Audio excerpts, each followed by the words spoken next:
चे पॉम्पलेट जे आहेत ते अनेक ठिकाणी वाटप करण्यात आले आणि जिल्हा दौरे किती, शिक्षण, आरोग्य, दळणवळण, रोजगार, नक्षल भागातील कर्मचाऱ्यांना प्रोत्साहन भत्ता असे अनेक मुद्दे तुमचे आहेत, काय म्हणा? हे बघा, राज्याचे मुख्यमंत्री हे जिल्ह्याचे पालकमंत्री आहेत आणि असं असताना सुद्धा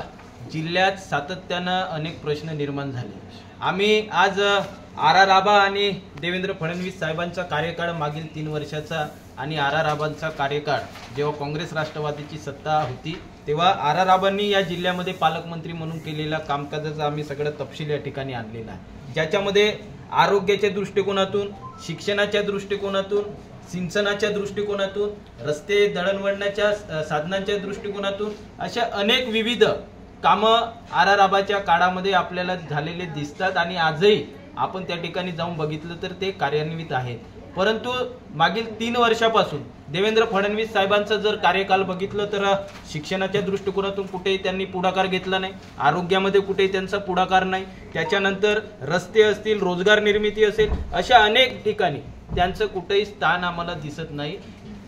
आबाच्या काळामध्ये आबा महिन्याकाठी 1 दौरा किमान या जिल्ह्यामध्ये करत होते, परंतु फडणवीस साहेब पालकमंत्री म्हणून गेली 6 महिन्यानंतर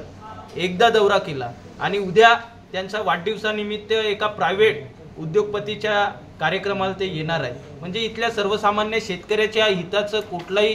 योगदान पालकमंत्री म्हणून त्यांचं दिसत नाही, म्हणून आम्ही आज त्यांना मागील 3 वर्षाचा जो त्यांचा अकार्यक्षम कार्यकाल राहिलेला आहे तो दाखवलेला आहे। आज प्रेसमध्ये आम्ही सांगितलं की त्यांच्या वाढदिवसानिमित्त उद्या आम्ही हा चॉकलेट आणि लॉलीपॉप गेल्या 3 वर्षापासून त्या गडचिरोलीतल्या जनतेला देत आहेत, म्हणून चॉकलेट आणि लॉलीपॉप वाटप करून आम्ही त्यांचा वाढदिवस साजरा करणार आहोत। आणि देवेंद्र फडणवीस साहेबांना आम्ही विनंती करत आहोत की उद्या तरी किमान वाढदिवसाच्या निमित्तानं आपण जिल्ह्यामध्ये येतात तर जिल्ह्यातल्या या ज्या प्रमुख समस्या आहेत याच्याकडे आपण जातीनं लक्ष द्या। फक्त आणि फक्त उद्योगपती मित्रांचे पोट भरण्यासाठी जर आपण हे पालकमंत्री पद जर स्वीकारलं असेल तर किंबहुना आम्हाला गडचिरोली जिल्ह्याच्या लोकांना म्हणावं लागेल, हे आमच्यासाठी दुर्दैव आहे की आपण पालकमंत्री नाही तर या जिल्ह्यासाठी फक्त आणि फक्त आश्वासन मंत्री म्हणून संबोधल्या जाल आणि पुढील काळात असं घडू नये म्हणून आपण याच्याकडे जातीने लक्ष द्यावं ही विनंती सुद्धा आपल्या माध्यमातून त्यांना करतो।